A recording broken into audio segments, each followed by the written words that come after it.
Good morning, my brothers and sisters. It fell, and great was the fall of it.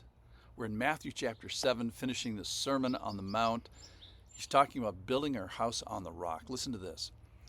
Everyone then who hears these words of mine and does them, this is Jesus talking, the last thing in the Sermon on the Mount, who hears these words of mine and does them will be like a wise man who built his house on the rock.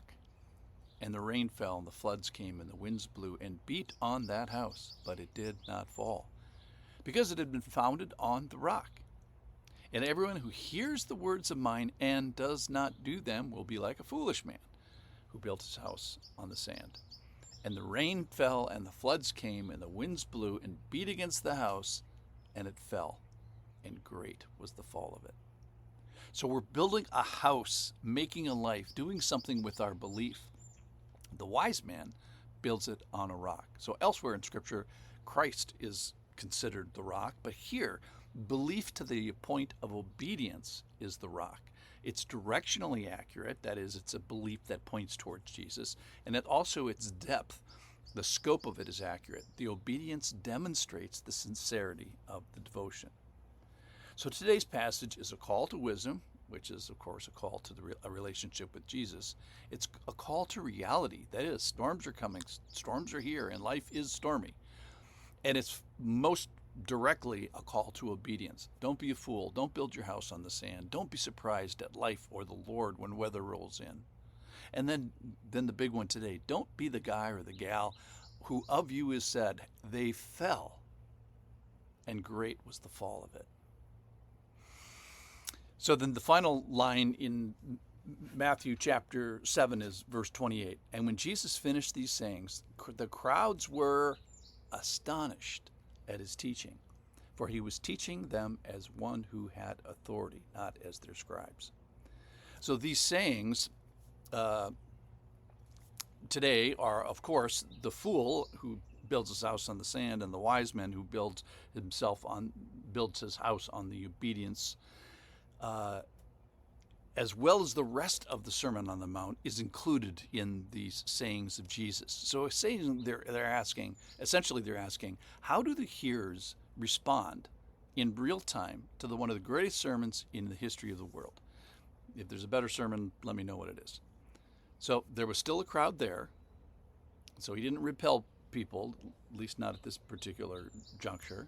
And even people who don't agree with Jesus, in a sense, still find him compelling. They're astonished, amazed, astounded, marveling, and they're knocked off course a little bit, undone, off kilter, knock off balance, knocked akimbo. So astonished is this response, which can be on the way to belief, but it's not at the destination of belief. Well, how do we know? Well, elsewhere in Scripture, those who believe in the Bible are literally described as such. And because subsequent behaviors then betray belief, for example, in Scripture, hey, let me gather and tell my whole family about this, or hey, there's water, what prevents me from being baptized, or go show yourself to the temple people and give thanks.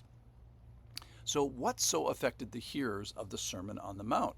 Well, it was authority, for he was teaching them as one who had authority, not as the scribes. So if the scribes, or let's say a pastor or a podcaster here, has authority who's not God, it has to be done in association with the Bible, the Old Testament, with what they would call the law and the prophets. So theirs would be a rendered authority, a deferential authority, as mine as being a podcast person. But it's subject to the position of serving the Lord, serving under the Lord, not being the Lord. So Jesus was that authoritative person. He authored stuff. He authored creation. He authored history. He flat out tells people in John 8:56, they're having a discussion about how great Abraham is, and they counter him and they say, hey, you're not 50 years old and you've seen Abraham? And Jesus said to them, truly, truly, I say to you, before Abraham was, I am. So he's basically saying, I was around at Abraham's time, and I was pre-existing Abraham, eternally being well before him. And then he claims the name of God, the I am, because he is the one true God. So that is the authoritative platform that Jesus stands upon. So here's the response that Jesus might favor from us today as we hear that. Well, first of all, there's a courtesy of attention, and that intention is listening. He made your ears, so he deserves it. Secondly, the astonishment. I think imitating their response is not a bad one. Be amazed, astounded, knocked off kilter a little bit, thrown off course, being unbalanced by this. That's a good place to start. And then thirdly, believe. So like our hero today, the man who digs down, finds bedrock, builds on up from there, it's a good foundational rock to build on. But so is the behavior that follows that belief. We have a special a word for it in Christianity, which is obedience. So your belief system is going to be betrayed by your actions. So make your actions represent your belief system well. So let your behaviors demonstrate the change of belief that happens. Okay, so in conclusion, Jesus is authoritative. Everyone recognized it. Even those who disagreed with him understood what he was saying. How do we know that? Because they tried to kill him. They either tried to throw him off a cliff or in this case tried to stone him. Obedience is the rock that a wise man builds upon. So likely if you've been hanging around in this passage with me, really listening, there's probably some area of obedience that may be bubbling up that's calling you.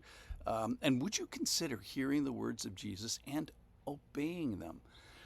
Don't be reluctant to the commands that you have already received.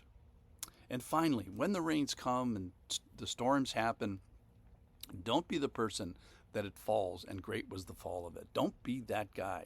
And don't let your friends be that guy. So surround yourself with people to help you, to sharpen you in fellowship so your house does not fall as well. Thanks for listening.